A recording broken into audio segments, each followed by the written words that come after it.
Welcome to the online platform of Immerse online classes. तो जैसे कि हमने पिछले वाले वीडियो में देखा था और हमने बताया था कि हम लोग जो है ना आज के क्लास में क्या करने वाले हैं। तो आज के क्लास में आपका प्रश्नावली 6.2 को हम लोग करने वाले हैं। तो चलिए समय ना गवाते हुए जो है ना हम लोग चलते हैं 6.2 एक्सरसाइज को करते हैं। जितने भी आपने, हमको उम्मीद है कि आपने जितने भी आपका थेल्स का प्रमेय है, थेल्स का विलोम है और थेल्स प्रमेय का जो उप प्रमेय है आपने बहुत अच्छे से उसको समझ लिया होगा, उसको आपने प्रूफ कर लिया होगा, आप उसको रिवीजन भी कर लिए होंगे और समझ में आ गया होगा कि ये रूल दोनों कहता क्या है, उप प्रमेय क्या है, प्रमेय क्या है, आपका थेल्स का विलोम क्या है, थेल्स का प्रमेय क्या होता है, थेल्स प्रमेय का जो है ना आपका उप प्रमेय क्या होता है, इसको आपने आसानी से कर लिया होगा, समझ लिया होगा। यानी आज के क्लास में हमको देखना है क्या है आपका प्रश्नावली 6.2। तो आपका पार्ट क्या है, तो पार्ट है आपका 6, पार्ट 6, ठीक है। त्रिभुज, ट्रायंगल, हमको क्या करना है, तो प्रश्नावली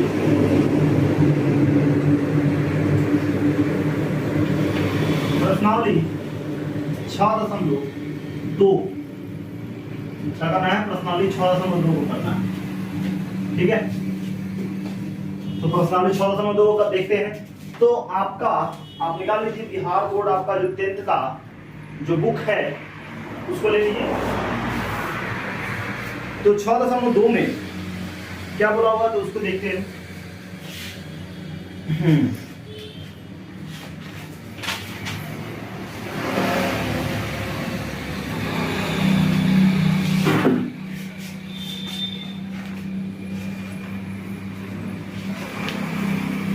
चलिए 6.2 में बोला हुआ है कि आकृति 6.17 में पहला और दूसरा में डीई जो है ना समांतर है किसके, बीसी के, ठीक है।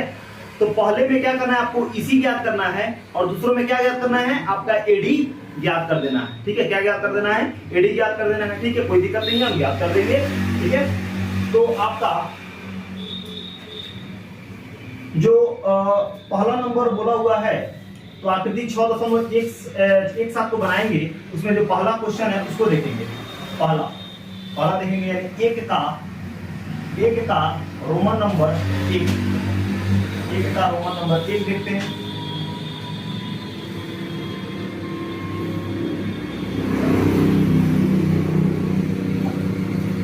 ये आपका ए है, ये आपका बी है और ये आपका क्या है, सी है। ऐसे क्रॉस किया गया है, इसको बोला गया है डी है और इसको बोला गया है क्या, डी है, ठीक है। अब ये दिया हुआ है 1 सी है, ये दिया हुआ है 1.5, ये दिया हुआ है 3 सी है, ठीक है। और ये आपका कुछ नहीं दिया हुआ है। तो पहले का हमको निकालना क्या है, पहले का हमको निकालना है क्या, ईसी निकालना है। क्या निकालना है, ईसी। ये वाला नहीं दिया हुआ है तो इसको निकालना है, ठीक है। तो सबसे पहले लिखेंगे दिया गया है, दिया गया है, क्या दिया गया है, तो बोला है कि त्रिभुज एबीसी में आपका डीई समांतर है किसके, बीसी के। तो डीई समांतर किसके है, बीसी के समांतर है, ठीक है, कोई दिक्कत नहीं है। तो हम यहाँ पे लिख सकते हैं क्या कि एडी बटा डीबी बराबर है इतना बटा इतना, बराबर होगा किसके, एई और बटा किसके, ईसी के।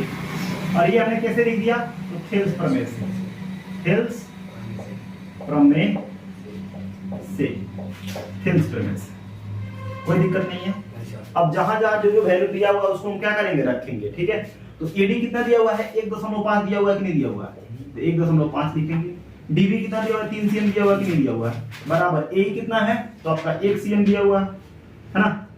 और इसी दिया हुआ है क्या, आपका नहीं दिया हुआ है, तो इसी को हम इसी लिखेंगे।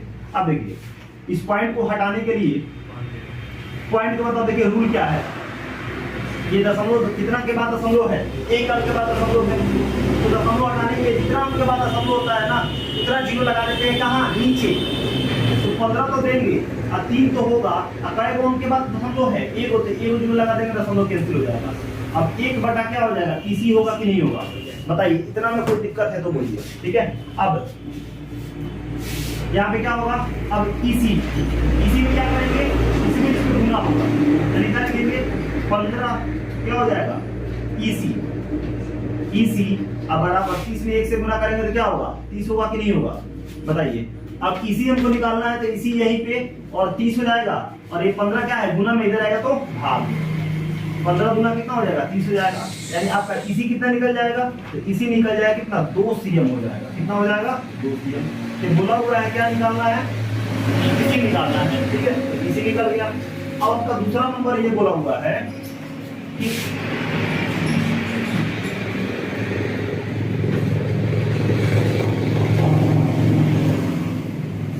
ये दिया हुआ है ए, ये दिया हुआ है बी, और ये दिया हुआ है सी, और इधर दिया हुआ है क्या आपका डी, और ये दिया हुआ है क्या आपका ई दिया हुआ है।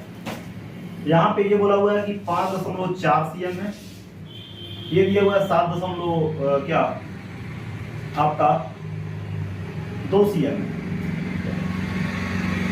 ऊपर वाला नहीं दिया हुआ है, यहाँ पे दिया हुआ है 1.8 सीएम दिया हुआ है, ठीक है। तो यहाँ पे लिखेंगे दिया गया, नीचे कर लेते हैं काम, दिया, यहाँ पे लिखा तो ज्ञात करना है, यहाँ पे लिख देंगे तो ज्ञात। ये सब जब चीजें लिखते हैं ना तो जो एग्जामिनर जो होता है वो देखता है ना तो समझता है कि हाँ बच्चा सही से काम किया, ये सब स्टेप लिखना अच्छा होता है। तो ज्ञात करना है क्या आपका ईसी, क्या ईसी, ईसी बराबर 1, ठीक है। तो दिया गया,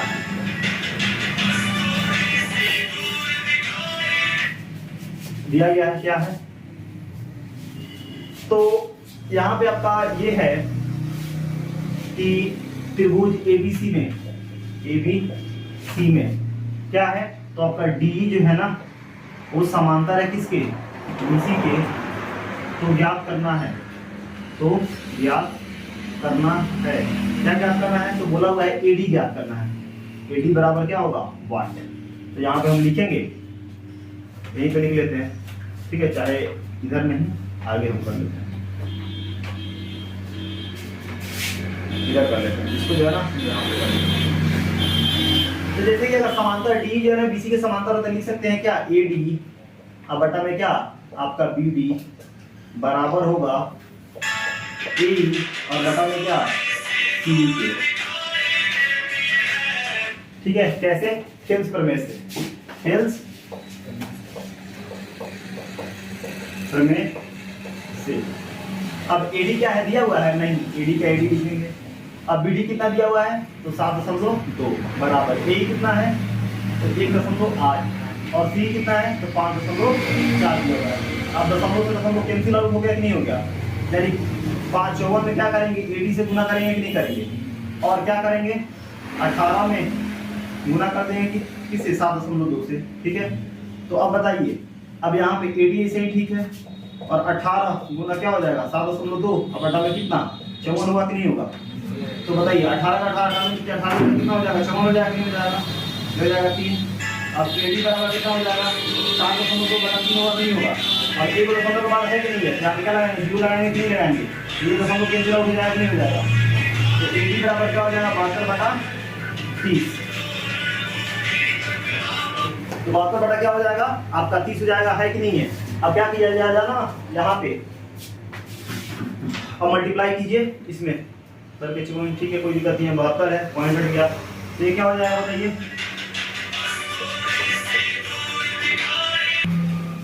तो अब जो है यहाँ पे अगर घटाएं तो क्या हो जाएगा, ये हो जाएगा 15, और ये क्या हो जाएगा 36, 36 में 72 होता है ना। अब क्या हो जाएगा बताइए, तो ये 15 गुना 30 हो गया, 36 गुना 72 हो गया, यहाँ पे क्या होगा ये 5 होगा कि नहीं होगा, तो 3 के पारा में 3 एकम 3 और 3 गुना 6 12 होगा कि नहीं होगा, तो क्या लिखेंगे 12 बटा 5 लिखेंगे कि नहीं लिखेंगे, तो आगे क्या हो जाएगा, नहीं दिख रहा है क्या, दिख रहा है कि नहीं दिख रहा है, यहाँ तक ऊपर लिखेंगे, अच्छा अच्छा ठीक है, यहाँ पे क्या लिख देते हैं 12 बटा 5 लिखते हैं, तो क्या हो जाएगा बताइए 5 गुना 10 हो जाएगा, यानी 5 में जब 12 से भाग देंगे तो 5 गुना 10 हो जाएगा, घटाएंगे तो 2 हो जाएगा, दशमलव देंगे 0, 5 का 20, यानी क्या हो जाएगा आपका 2.4 सीएम आ जाएगा क्या आपका एडी।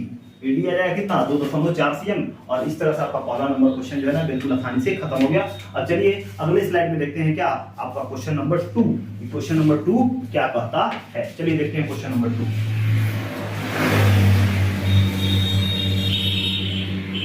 तो अब दूसरा नंबर क्वेश्चन कह रहा है कि किसी त्रिभुज है, कोई त्रिभुज है, किसी त्रिभुज PQR की भुजा PQ और PR क्रमशः बिंदु E और F पर स्थित है।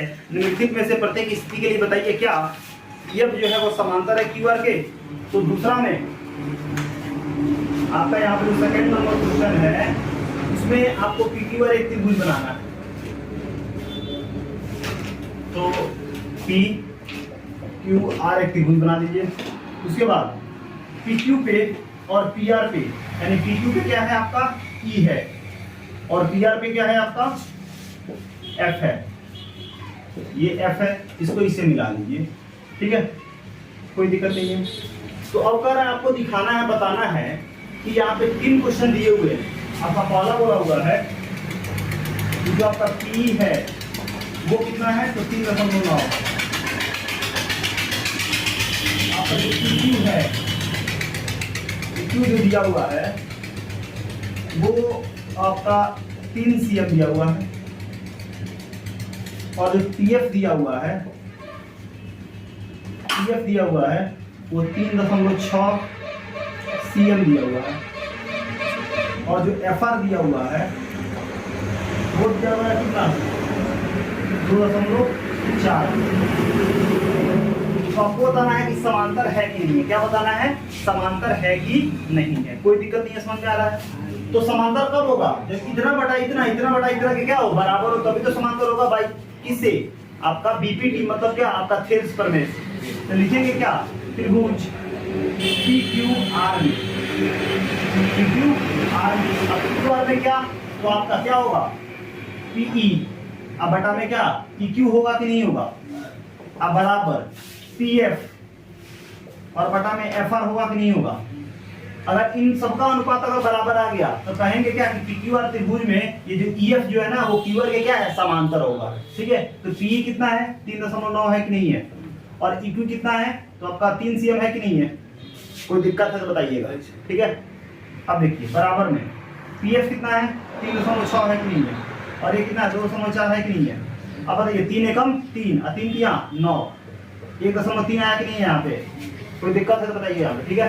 अब ये कितना हो जाएगा, अगर यहाँ पे 2 से घटाएं ये हो जाएगा 1.12, और कितना हो जाएगा 3.8 होगा कि नहीं होगा, समझ आ रहा है ना। फिर अगर घटाएं तो क्या हो जाएगा 6 या 0.6 हो जाएगा, 18 क्या करेंगे 0.9 आ जाएगा, है कि नहीं है।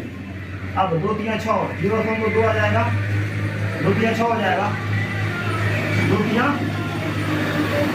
6 और 3 3 9 0.3 आ जाएगा, है कि नहीं है। तो बताइए यहाँ पे आया 1.3 है ना, यहाँ पे आया 1.3 आ गया, कोई दिक्कत नहीं है, बराबर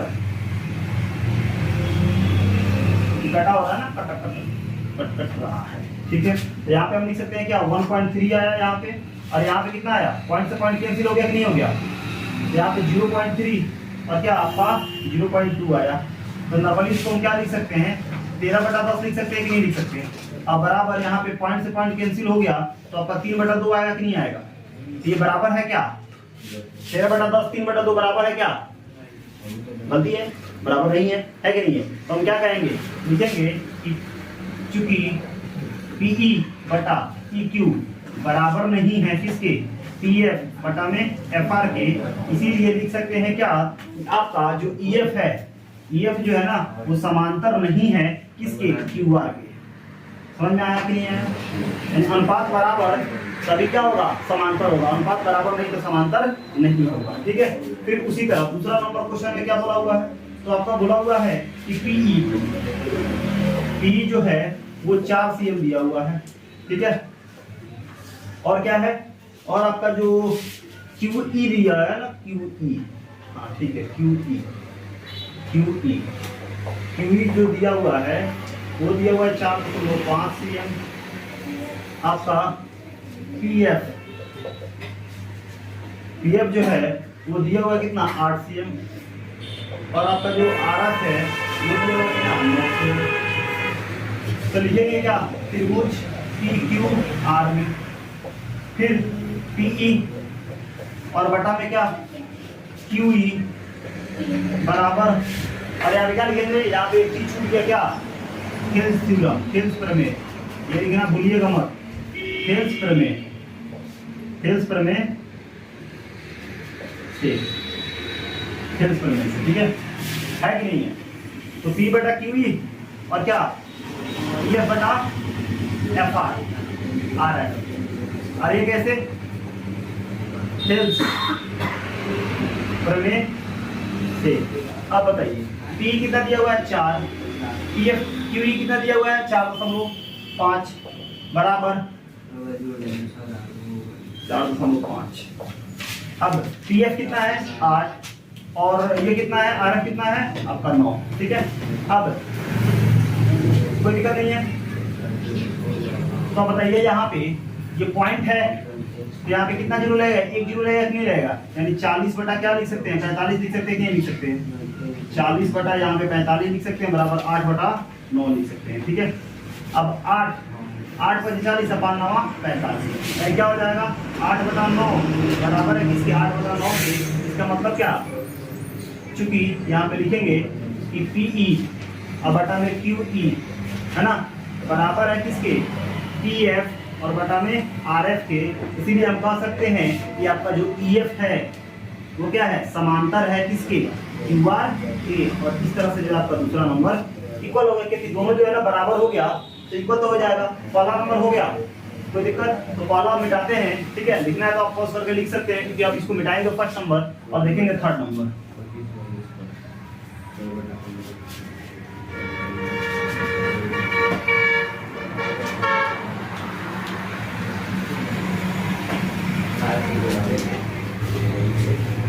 तो थर्ड नंबर क्या बोला हुआ है कि आपका जो PQ है वो दिया हुआ है 1.28 सेंटीमीटर, और आपका जो PR है वो दिया हुआ है 2.56 सेंटीमीटर, और जो आपका P दिया हुआ है वो दिया हुआ है क्या 0.18 सेंटीमीटर, और आपका PF दिया हुआ है 0.36 सेंटीमीटर।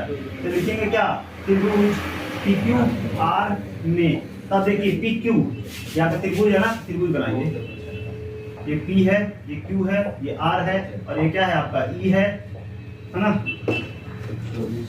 और ये क्या है आपका F है। तो क्या बोला हुआ PQ, PQ मतलब ये पूरा PQ, और बटा में क्या है PE है कि EQ है, तो PE है, तो यहाँ पे क्या लिखेंगे आपका PE लिखेंगे, और बराबर इसी तरह क्या होगा PR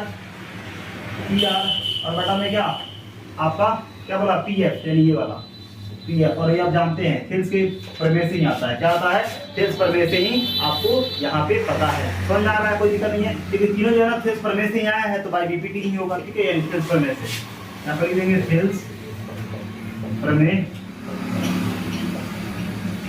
से, ठीक है। तो PQ कितना है 1.28, P कितना है तो 0.18 बराबर, PR कितना है तो 2.56, और आपका PF कितना है तो 0.36। अब जैसे कि दो के बाद पॉइंट है ना, तो यहाँ से यहाँ तक ये कैंसिल हो जाएगा, ये भी यहाँ से कैंसिल हो जाएगा, तो 1.1 आपका 28 हो जाएगा, 128 बटा में हो जाएगा 18, और हो जाएगा 256 बटा में कितना हो जाएगा 36, क्या हो जाएगा 36। अब यहाँ पे जो 18 है 9 8 2 10 11, अच्छा यहाँ पे क्या हो जाएगा 9 हो जाएगा, 2 से घटाएंगे तो ये हो जाएगा 6 और ये हो जाएगा 64, ठीक है। और ये कितना हो जाएगा आपका 18, ये 1 और आपका 56 25 128, ठीक है। और ये 18 है ना, इसको और घटाएंगे तो हो जाएगा 9, और ये कितना हो जाएगा आपका 64, यानी क्या हो जाएगा यहाँ पे लिख सकते हैं आगे फर्दर, यहाँ पे लिख सकते हैं कि 64 बटा 9 बराबर 64 बटा 9, यहाँ पे क्या हो जाएगा आ जाएगा। इसका मतलब क्या है कि इसीलिए चूंकि यहाँ पे लिखेंगे कि PQ बराबर है किसके PE के, है ना, अब बराबर है किसके PR, और अपन किसके PE के, यहाँ पे E है, अच्छे से लिखिएगा, ये ई है। तो अब बराबर है तो इसलिए लिख सकते हैं, इसीलिए आपका जो ई एफ होगा, ये आपका यहाँ पे ई है, ई एफ जो है वो समांतर है किसके, क्यू आर के, और ये यहाँ से क्या हो गया आपका, ये पता चल गया। इसका मतलब ये है कि आपका जो दूसरा नंबर का जो 3 क्वेश्चन थे उसमें से पहला जो था वो क्या था आपका, समांतर नहीं था, दूसरा समांतर है और तीसरा आपका समांतर हो गया। ठीक है, कोई दिक्कत नहीं है। तो इस तरह से जो है ना हमारा दूसरा नंबर क्वेश्चन खत्म हो गया। अब चलिए आपका देखते हैं क्या थर्ड नंबर क्वेश्चन, देखते हैं कि थर्ड नंबर क्वेश्चन क्या कहता है। ठीक है, चलिए देखते हैं थर्ड नंबर क्वेश्चन।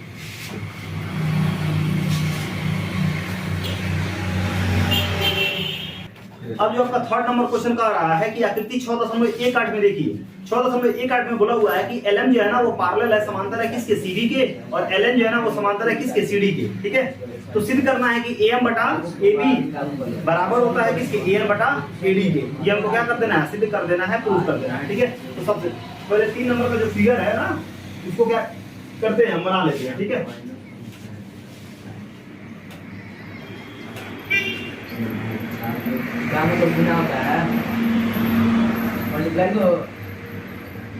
A है, D है, आपका C है, आपका B है, क्या है आपका M है, आपका L है, और आपका क्या है M है। तो जो जो दिया हुआ है उसको हम क्या करेंगे, पहले लिखेंगे। तो यहाँ पे लिखेंगे दिया गया है, दिया गया है, क्या कर दिया गया है। तो बोला हुआ है कि आपका LM जो है ना, LM समांतर है किसके, CB के, तथा क्या आपका LN समांतर है किसके, CD के। तो सिद्ध करना है, तो सिद्ध करना है, क्या सिद्ध करना है, उनको सिद्ध ये करना है कि AM अब बटा में क्या AB बराबर है AN बटा में AD के, ये हमको सिद्ध करना है। ठीक है, कोई दिक्कत नहीं है। तो क्या कोई दिक्कत नहीं है, सिद्ध कर देंगे हम यहाँ पे। ठीक है, तो यहाँ पे लिखेंगे क्या, प्रमाण। क्या लिखेंगे, प्रमाण। अब आ जाइए त्रिभुज किसमें, ABC त्रिभुज में है, किसमें आ रहे हैं, ABC त्रिभुज में हम आ रहे हैं। ठीक है, कोई दिक्कत नहीं, ध्यान से देखिएगा। लिखेंगे त्रिभुज ABC में, ABC में मतलब कौन, ये A और आपका B और C में। ABC में आपका जो LM है, जो आपका LM है वो किसके समांतर है, BC के समांतर है कि नहीं लिखे। तो ABC में क्या लिखेंगे, LM समांतर है किसके, BC के। यहाँ पर लिखेंगे आपका जो LM है वो समांतर है किसके, BC के। तो अगर LM समांतर BC है तो AL बटा में LC और AM बटा में BM ना होगा कि नहीं होगा, बताइए। तो AL बटा हम LC लिखेंगे कि नहीं लिखेंगे, बोलिए, कोई दिक्कत है। यहाँ पे लिखेंगे AL अब बटा में क्या, AL बटा में LC बराबर होगा किसके, AM और बटा में क्या MB के। MB के बराबर होगा कि नहीं होगा, बताइए। इतना में कोई दिक्कत है कि नहीं है दिक्कत है कि नहीं है, नहीं है। ठीक है, तो लिखेंगे क्या, थेल्स प्रमेय से, है कि नहीं है, बोलिए सर। कोई दिक्कत है तो बोलिए। इसको हम क्या मान लेंगे, 1, कोई दिक्कत नहीं है। फिर उसी के बाद अब कौन से, ADC में, क्यों, क्योंकि LM और CB कौन त्रिभुज में आ रहा है, हेमे आ रहा है, मतलब क्या ABC में आ रहा है। और LN और DC किस में आ रहा है, तो ADC त्रिभुज में आ रहा है। तो क्या लिखेंगे, त्रिभुज ADC में, है कि नहीं है। तो लिखेंगे त्रिभुज ADC में। ADC में क्या है, LN जो है ना, LN जो है वो समांतर है किसके, DC के। तो अब लिखेंगे हतना बटा हतना बराबर है हतना बटा हतना के। तो क्या लिखेंगे, AN अब बटा में क्या आपका DN है ना, चाहे ND, आप समझ आ रहे हैं। ठीक है, और उसी तरह AL बटा में AL और बटा में क्या होगा, CL होगा कि नहीं होगा, चाहे LC होगा कि नहीं होगा। CL लिखे चाहे LC लिखे, क्योंकि CL कहिए चाहे LC लिखे, हम सारा सब समझा चुके हैं कि CL और LC बात नहीं है। ठीक है, तो यहाँ पे क्या लिख सकते हैं, लिखिए LC लिखिए, क्योंकि उधर LC लिखे हैं, ये LC हो गया। ठीक है, कोई दिक्कत नहीं। और कैसे, थेल्स प्रमेय से, कैसे, थेल्स प्रमेय से। इसको मान लो क्या 2, कोई दिक्कत है तो बताइए। अब बताइए, AL और LC बराबर है AM और MB के। AM और किसके, AM है और MB है क्या, AM और BM, AM और BM है ना, AM और AB क्वेश्चन में क्या दिया होगा, AM और AB, AM और AB। अच्छा AM और AB के, तो AL और अच्छा, अब समझिए, हमको प्रूव करना है AM और AB, क्या प्रूव करना है? AM और AB यानी छोटका और बड़का, ठीक है, कोई दिक्कत नहीं है। तो इसमें भी हमको सिद्ध करना होगा क्या, समझ आ रहा है क्या बोल रहे हैं? तो यहाँ से हुआ था गड़बड़, रीजन, अब देखिए कैसे क्या गड़बड़ हुआ है, देखिए क्या गड़बड़ हुआ है। क्योंकि आप पढ़े हुए हैं, एगो तो थेल्स प्रमेय पढ़े हुए हैं, इसमें से हतना बटा हतना बराबर है हतना बटा हतना के, और एगो जब उप प्रमेय पढ़े थे तब बड़का और ऊपर वाला, और फिर बड़का और ऊपर वाला बराबर होता है, फिर बड़का और नीचे वाला, फिर बड़का और नीचे वाला क्या होता है? बराबर होता है, ठीक है। तो समझिए AM का मतलब क्या? AM मतलब है ऊपर वाला, और AB का मतलब क्या? ये पूरा, समझ आया ना, यानी पूरा बड़का और ऊपर वाला, ठीक है। तो इसके अनुसार क्या लिखेंगे? AB लिखेंगे कि नहीं लिखेंगे, है ना। अब AM ऊपर है ना, तो पहले इसको AM, और तब क्या पूरा बड़का वाला, तो यहाँ पे हम क्या लिख सकते हैं बताइए? हम लिख सकते हैं AM, इसके अनुसार लिखेंगे क्या? AM और बटा में क्या? AB होगा कि नहीं होगा? बराबर, क्या? AC, क्या लिखेंगे? AC, और बटा में क्या? AN होगा कि नहीं होगा? कोई दिक्कत? क्योंकि बोला हुआ है कि AM मतलब क्या है? छोटका वाला, माने छोटका तब बड़का, ठीक है।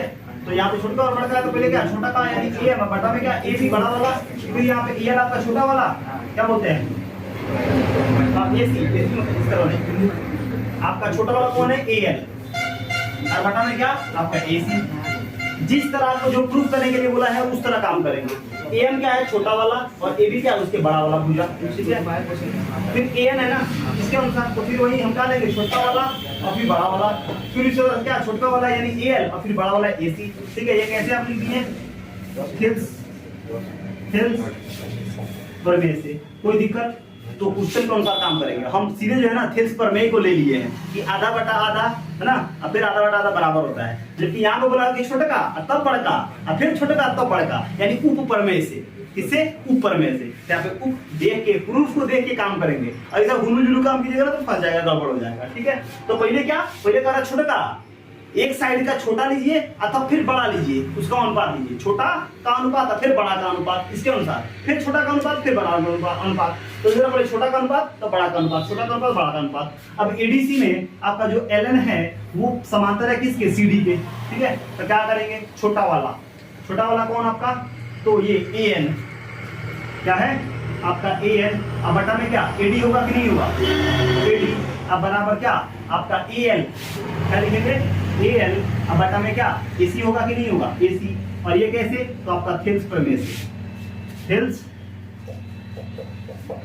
प्रमेय से, क्या से? थेल्स प्रमेय, दूसरा मान लीजिए, ठीक है। अब देखिए AL AC किसके ऊपर? AM और AB के इक्वल है कि नहीं है? AM और AB के इक्वल है कि नहीं है? फिर AL और AC, AN और AD के इक्वल है कि नहीं है?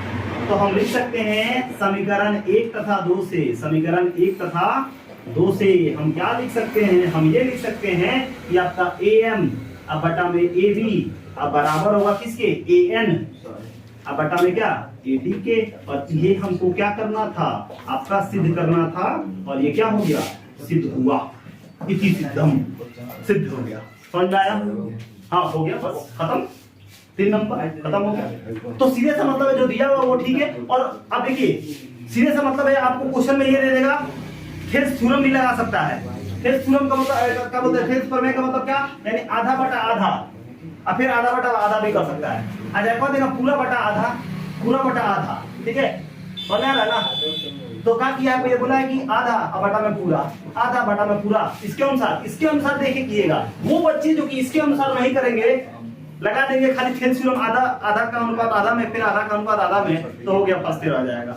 तो ये देखिए AM का मतलब क्या? AM का मतलब छोटा, एक ही भुजा के, एक ही त्रिभुज की एक ही भुजा की ओर छोटा भुजा, और AB का मतलब क्या? ये बड़का का अनुपात, फिर इधर का छोटका और बड़का का अनुपात। तो उसी तरह हम क्या करेंगे? छोटका तब बड़का, फिर छोटका तब बड़का इसमें, और फिर इसी तरह छोटका तब बड़का, छोटका तब बड़का रख के, अब AL AC इधर भी AL AC इसके इक्वल, AL AC इक्वल तो हम कह सकते हैं AM बटा AB बराबर होगा किसके? AN बटा AD के। और इस तरह से क्या होगा? प्रूव हो गया। कोई दिक्कत हो बता कमेंट बॉक्स में कमेंट कीजिएगा, ठीक है। कोई दिक्कत नहीं है तो ठीक है। अब अगली क्लास में जो है ना हम लोग जो है ना आपका 4 नंबर क्वेश्चन से 4 नंबर यानी अगली क्लास में जो है ना आपका पूरा जो है ना 6.2 एक्सरसाइज जो है ना खत्म हो जाएगा। ठीक है, तब तक इतना कीजिए, इतना आप रिवाइज कीजिए। ठीक है, क्योंकि ट्रायंगल जो है बहुत ही इंपॉर्टेंट चैप्टर है और बहुत ही आसान चैप्टर है। नॉर्मली कहा जाता है कि बहुत भारी है, ठीक है, लेकिन आप समझते हैं आसान है। ठीक है, समझ रहा है ना? अगर भारी होगा तो बोलिएगा, कमेंट बॉक्स में कमेंट कीजिएगा। ठीक है, कोई दिक्कत नहीं है। ठीक है, फिर मिलते हैं अगली क्लास में अगले वीडियो के साथ। Thank you.